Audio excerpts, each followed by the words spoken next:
Welcome to another episode of SummitCast. We have been off the air for a while, but it's good to be back. And we will be talking today about a very important subject, the farmer protests in Europe. What's happening there and what does the future hold? And our guest, again, is Pete Van Straten.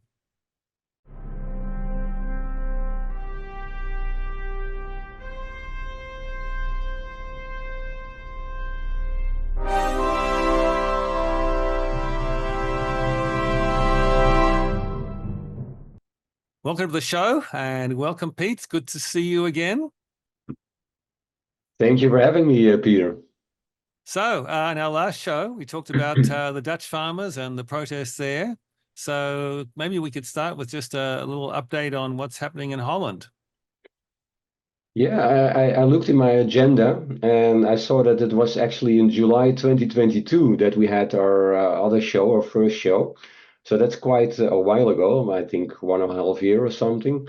And a lot happened actually in Europe and the Netherlands. If you look to the political spectrum, then you saw, for example, in October 2022 that Italy had a right-wing cabinet was sworn in.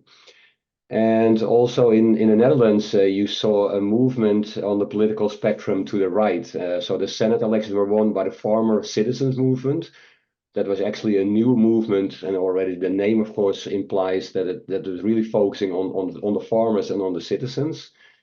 And they had a big victory. They were the biggest party after the Senate elections at that time in March. And then in July, the Dutch government offered this resignation. And in November 22, we had Dutch general elections. And the PVV, that's also considered a far-right wing party, had a big victory. They had 25% of the seats, and 2/3 of the seats were assigned to parties that were considered right or center-right parties. So what you see happening actually not only in the Netherlands, but also in Italy, and you see kind of a move to the right in the political spectrum in all countries that have elections. And what you also see is that this year we have a lot of elections actually in Europe. We have also elections in the European Parliament. We have elections in the United Kingdoms, in Romania, Belgium, and around 10, 12 countries that have elections. So a lot can change also on the political spectrum. And what I also see happening is that people are start to wake up and they ask themselves what is happening actually. Important topics for elections are livelihood, purchasing power, mass migration, affordable living. And on the other side, you see those world world organizations like the WHO, the UN, the WEF, that are really focusing on a future that's completely different than a lot of people want. And they are opening up, their eyes are opening up, they're seeing what's happening. And it seems like, they're protesting, they don't want it.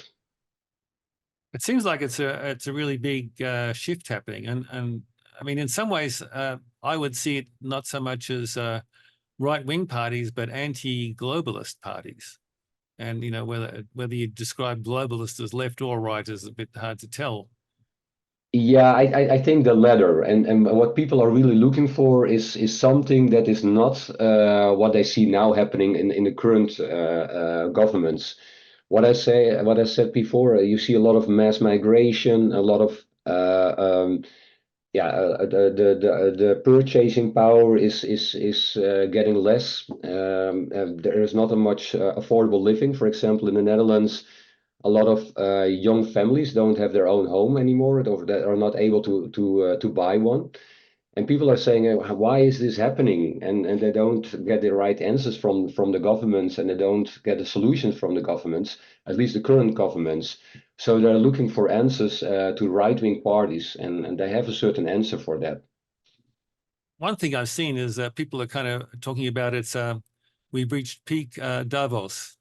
You know that the Yeah. So they're a little bit fed up with it, you mean, or? People are kind of waking up and they've reached the peak of their influence and they're Oh, gonna yeah. I yeah can imagine. Yeah. yeah. I mean, one sign of that was the Davos thing in January this year. Their focus was regaining trust. Yeah, I think it yeah, was. yeah, So, yeah. but even they're realizing that the gig is up, and people no longer trust the global elites to design the future, and they're wanting to take back control from these elites. Yeah, yeah, that really, I can really agree on that. If you regain, if you need to regain trust, then probably you lost it. Yeah, And that's yeah, indeed what you also see in the Dutch politics. You see, like the previous prime minister, he's still prime minister, but they resigned. So for a while, and you see that people don't trust him anymore. He's not trustworthy anymore. yeah, And also, if you have a slogan with the WEF, and they say you own nothing and be happy, it's like, yeah, what is this? This is communism, and people also see through that. They really see. yeah, I just read an article this morning, and it was also about a politician from a left-wing party that is really defending that slogan and everything. Of course, sustainability and all those beautiful words they found for it. And the comments were like, yeah, this is Animal Farm, this is 1984, what is it, Brave New World, all those famous books from the past that are explaining communism. yeah, And they say, yeah, what is this all about? You own nothing, and you don't have any influence anymore, because everybody can, except you, can decide on prices. And yeah, so they don't take it anymore, I see. yeah, yeah. If you don't own anything, who owns everything? It's the elites, isn't it? Yeah, yeah, yeah, yeah. All the Or billionaires own it all, and they decide what you can do, or what you can't, what you can have, what they'll let you do. Yeah, I was also very surprised. Actually, I was not completely aware of it after before the Dutch elections that two-thirds of the parties are considered right or center-right wing parties. But what you also see is like the VVD. That was the biggest party in the Netherlands. They preached very much right-wing opinions, like, okay, we should stop mass migration, we should take care of housing, and the purchasing power should be at a certain level. And but in general, the biggest migration took place when they were in power. So they have a double agenda, and people see that happening, and of course they want change. Yeah, so they'll say the right things to get elected, and then enact the globalist exactly. policy once they get in. Yeah, Yeah, exactly. Yeah, yeah. And what I was also thinking, what the farmers probably as one of the first groups have a lot of problems with the current policies, because they experiencing the Agenda 2030 firsthand, because they are in the end the biggest landowners together. They own the biggest the part of the country. And yeah, they see, on the one hand, they see a lot of the agenda of the sustainability agenda is put upon them, so they need to pay the price for it.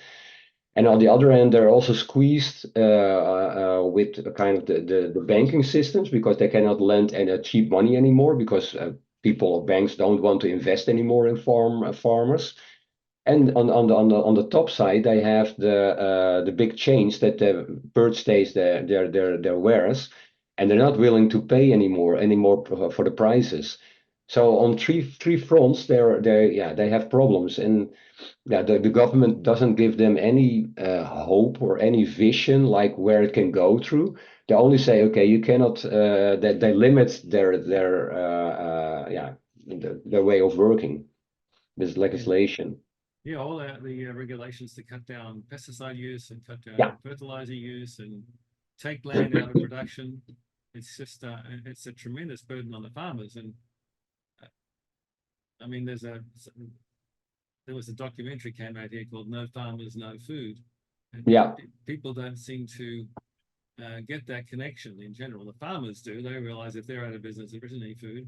Um, some people obviously get that, and they realize that if they, cut down food production globally, then uh, you're going to have a lot of people starving, which is like the depopulation agenda, which is, Hmm. in the past was a conspiracy theory, but it's kind of looking more and more like there's people behind the scenes doing that. But uh, it seems like it's getting exposed, isn't it? Yeah, I think so. I think so. You also see that somehow they're getting more open about it, so they don't hide their agenda anymore. What I also heard is that they are creating a lot of insect farms. So they try to really, and you have something like the protein transition. I'm not sure if you also heard about it in the States, but it's quite in the open now, and they're really trying to push. They want to change the way people feed themselves by indeed introducing insect food, this kind of things. Yeah, yeah, you can say it. It's kind of like Hunger Games, isn't it? You know, the proletariat will be eating bugs, and the globalists will Yeah, be and you know riding bicycles, and the global elite will be eating their filet mignon and riding in private jets, and yeah. you know that's the future that's the future they have in store, and people are seeing it. It's becoming pretty open, and people don't like it anymore. You know, they're saying that they're not going to put up with it, and the farmers seem to be on the lead, taking the lead on it. Yeah, I think so, and just what I said previously. I think because they are they're on the end of it, or Yeah. not on the end, or they are the first one that really are experiencing in practice what this new agenda is all about, and what the consequences of it are. Yeah. So what you see is that they protest, and they already do it for a few years here in the Netherlands. It is a little bit off and on, so it depends a bit. At a certain point, they had before the elections, they had big protests, and then we had the elections, and then you saw new parties that were yeah, taking the lead. And those new parties, we now have a formation. So we in the Netherlands we have a coalition, government coalition. So we don't have a two-party system, but a multi-party system. But there are a few parties that consider themselves like also center right parties, and they're a part of this coalition, at least in the meetings about it. And now they have to choose, because now there is a far right wing party that is in the lead, the PVV, that won 25% of the seats. And they say, "Ooh, oops! Now, yeah, they need to open up and really make clear where they stand." And so it's a lot of things comes up in these negotiations. So I'm very curious where it will go. Can you just tell us a little bit about what's happening with the protests right now? I mean, I've seen pictures in France, pretty amazing things. Can you tell us a bit about tell us a bit about what's happening? Yeah, there are a lot of countries that indeed now farmers are rising up. That's also, of course, the good thing in of social media, that excuse me, that they see each other's, of course, protests. So we now have in Germany, France, Greece, Italy, Lithuania, Poland, Romania, Spain, the Netherlands. I also heard that the UK is preparing for farmer protests, and yeah, so a lot of farmers are standing up, and they're quite radical, I would say, at certain points. They are indeed really blocking highways. Yeah, so coming back on the countries, we have a lot of countries that are yeah, having protests, and they have certain things in common. Like indeed, they all have the same squeeze that I just explained earlier. That they don't have enough, at least the incomes is not are not rising. They don't get good lends with banking, with the banking industry, and they got a lot of regulation and cost put upon them. And sometimes they have different problems depending on the country. They have, for example, the country has certain agreements with, for example, with Ukraine to have low or cheap grain coming in. And then you have an unfair competition, because the farmers, the local farmers, need to abide by certain rules. And the grain or the goods, the food that is being imported is not under those regulation. So they have a lot of yeah, they protest, and that's what's showing off, and in a way, like you see that indeed there are changes that are happening. One of the things that is also major in the news outlets is that the Green Deal. I don't know if you heard about it in Europe, that we have a kind of green, they call it the Green Deal. But that's something that is being initiated, I think, 1.5 year ago. And they had a certain goals that they want to achieve, and not everything. They're now cutting down on their goals. But the downside of it is that the goal that they're now cutting down on is the use of pesticide. They wanted in the Green Deal, they want to cut down in pesticides, and now they say, okay, so the farmers want, so we can use more pesticides. Like, okay, I'm not sure if this is really the way we want to go, but Yeah. Are they backing off the like the net zero goals that they had? no, yeah. Oh, actually, they're also cutting off on that too. Yeah, that's also true. For at least for farmers, they say, okay, you don't have to be the net zero at at 2030, but at a later stage. But they don't change the goal. They just shift the timelines. So there's definitely more work to do, but from that perspective, but it looks like the protests really are making a difference. They do make a difference. They do make a difference. But what I feel is lacking is a long-term vision. So what you also see is that policies change over time. I also read that for organic growing, you need to have more manpower. And then they also said, okay, we don't have that cheap labor in the Netherlands itself, so maybe we should have people from other countries that are already here, or maybe from other countries come over to help with the labor. But there you don't get any changes in the legislation. So those problems are not solved. So the real questions, the long-term vision and how to get there, that's not being answered. Yeah, so it's a transition from being against things, against the regulations or against the Green New Deal, to what's your positive vision for the future? Yeah. I think that's spot on, and that's also what I'm wondering. I'm not saying that I don't see it happening, but I'm wondering indeed also the farmers how well they are thinking things through, and if they also we have something that's an organization that's called the Farmer Defense Force. I did so on their website. They do have some certain goals that they want to abide with, so they do think about it, but they say that we are not heard by the government. The things that we see, how things should change. So you still have the polarization between the government and the farmers. One of the things that I think you have in Europe is that the farmers were very happy with decades of subsidies and government assistance, and so they weren't really for freedom at that point. And in some ways, what you can see is what's happening now to them is the result of that dependence on the government for so long. Yeah. Yeah. This is the price that they pay eventually, when you take those handouts. But what's needed is kind of like a philosophical shift. Yeah. It's a revolution of sorts. Hopefully, it's a peaceful and evolutionary one rather than a revolutionary one. But you need the philosophical underpinnings, and Yeah. That's what you saw in the American Revolution. The founding fathers really had thought deeply about government and freedom and the rights of man and all of these things, and that was the philosophical foundation for the Constitution and so a radical new experiment in freedom, which you had in America. And Yeah, I totally agree on this. Yeah.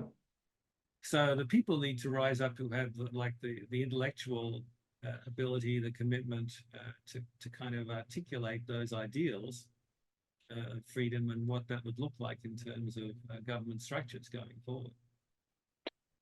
Yeah, I agree with you. I can relate to that also, that indeed, if I put it in my own words, they accepted socialism for 2012 from decades, and now socialism is a kind of turning against them, and they're not now. It's like, oh yeah, but it is the same structure behind it. True. I read that the farmers get around in Europe around 50 billion euro in subsidies. So Yeah, that's a lot of money. it is a lot of money. Yeah, yeah, and the challenge. I mean, ideally, what you want is a free market. You know, where you don't have subsidies, and it's a free market, then the most efficient. You know, where people do the best, and so on. But there's it's so far away from that now with all the government regulations and regulations on how big an apple can be and all these all of these minute regulations that they have throughout the EU for agriculture, for example. It's so far away from a free market that you can't just change it overnight. And True. what's the path to getting back to a true free market? Quite a challenge. Yeah, true. So I think we need a lot of education. I was also thinking myself this afternoon. For me, it was afternoon. We have a time difference, of course. Um, yeah, that what can really change this? But I totally agree that we need to go back to the roots of, for example, to America. I think in the Netherlands we also have a great history of really independent people. We had a lot of challenges in over the ages. For example, the big challenge in the Netherlands was always the water, to keep dry feet, but also for foreign powers that would try to conquer our nation. And we always survived by really collaborating, and everybody had to put his best effort to survive. And also, it was also over, how do you say it, all the layers of the population, like the royalties, or if you were to be a farmer, we all had to collaborate to keep our feet dry. So I think we need to go back to that mentality. Yeah.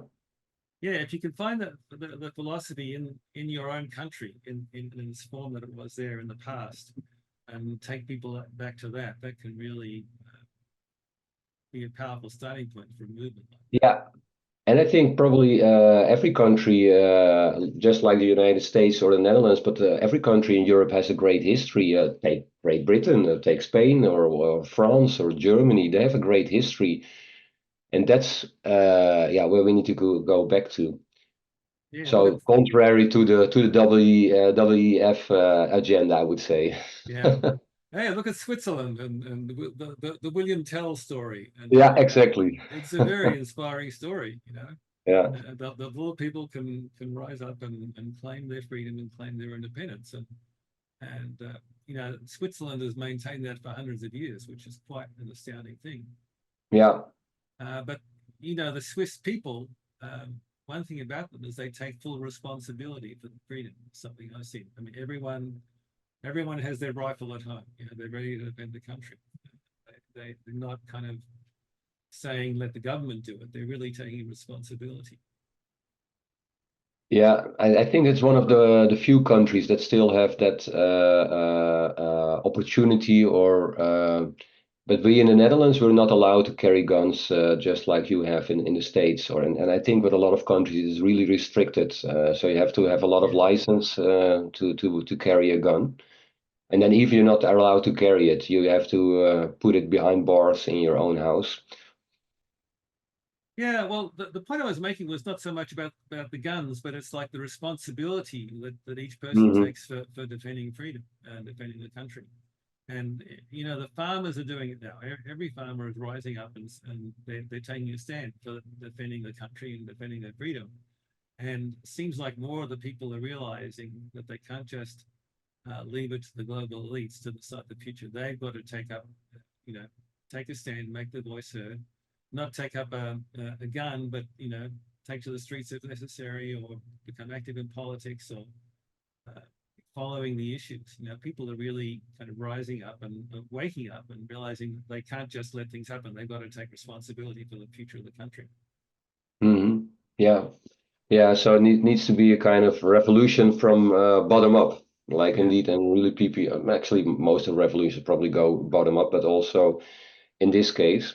Yeah, and with the rifles, I agree with you that of course we should not all maybe have guns and, and shoot around, but it also feels to me it is a kind of a metaphor, and if you are not taking, literally also, that if you don't take care of the guns, or if you don't take care of it and are able to defend yourself, you give away your rights in the end. Comparing the French Revolution and the American Revolution, and they both, within a very short period of one another. And the French Revolution was very much inspired by the American Revolution. And one of the obvious questions is that the American Revolution turned out really good with a new structure with freedom, and the French Revolution turned into the reign of terror. And why did things which seemingly began with both with similar ideals, why do they end up so differently? And I thought about that a lot, and then I kind of did an analysis of it, and I came up with the difference in the philosophy. And if you look at the Declaration of Independence, as like the philosophy of the American Revolution encapsulated in one image, and you look at the Declaration of the Rights of Man, which is more or less the equivalent document for the French Revolution, and just analyze it. It's very interesting to see. I think you can see in those two documents the seeds of how the two revolutions turned out. Yeah, probably it's you can boil it down to, is it anchored in God or not? Isn't that the case? Like the rights of man is like, that's humanism. That doesn't have to do anything with God. That's exactly it. That's exactly what you see. Yeah. And I hope indeed maybe that's also good analysis for what's now is happening. That indeed, if you have a kind of counter revolution with the farmers, if it's anchored in God, then of course it can be successful. But I'm not sure people are nowadays in the Netherlands, all over Europe, are so not into religion anymore. It's like, then it goes everywhere, but nowhere in the end. Yeah. So that's the real revolution. Yeah. Yeah, I think that's exactly right. I mean, if you look at the Declaration of Independence, it talks about that people have inalienable rights given by God. And if you look at the Declaration of the Rights of Man, it says people have rights which are given by the government acting on the authority of God. In other words, the government's claiming to be God's representative on earth, and they can decide what rights you have and what rights you don't have. It says you have these rights which can't be infringed unless it's by legislation from the government. Yeah, and that's exactly what I was also reading from a left-wing party this morning, and they were also saying that, they were saying, like, we have a lot of problems, so we need more government. Like, that's not going to. We have a lot of people that are depressed and obesity and all those illnesses that you nowadays have, and that's because of materialism. I think, okay, that's going the right direction, and the solution is then more government. Yeah, the solution is more God, isn't it? More God is what people need. Yeah, misspell the word. Yeah. Well, and government is God over men, so in one way they're right, but probably they have a different way of implementing it. Yeah. I found it very interesting also what you were saying, that the relationship between the French Revolution and the Russian Revolution, that the Russian Revolution was also kind of copying the French Revolution, and if probably Saint Germain foresaw that all and wanted to prevent that by preventing the French Revolution. Yeah. Yeah, I read a very interesting analysis which said that Lenin and the Russian revolutionaries found a lot of inspiration in the French Revolution, but nothing they could use in the American Revolution. Yeah, true. Okay, yeah, that makes sense. Unfortunately, yeah. Yeah, and the French Revolution has been kind of the archetype for all of the the communist and left-wing revolutions since then. There's been a few revolutions since then which have been kind of inspired by the American Revolution and which have ended up with good outcomes, like the Philippines, the revolution which overthrew Marcos there. Yeah. And there's a few others, but unfortunately, a lot of the revolutionaries have followed the pattern of the French Revolution. Yeah. Yeah. And they they overthrow one tyranny, but they end up with a worse one, like in Yeah.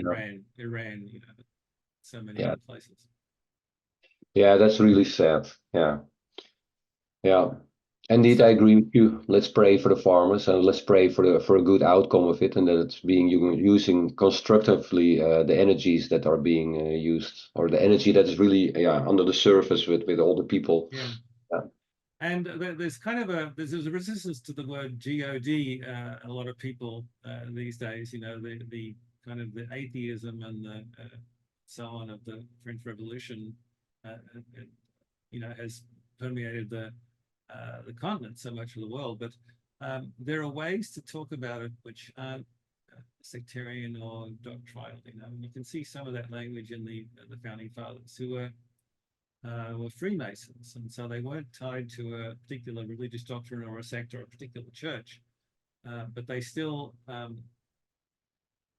they had a more universal way of talking about God, and Mhm. embodying the principles of God, and manifesting those. Had a more universal way of talking about it. So maybe it's not so much the church is getting active in Mhm. these things or people going to church, but it's Yeah, about yeah. people turning to a higher Godly, understanding of life, yeah, rather than just godly materialism. principle.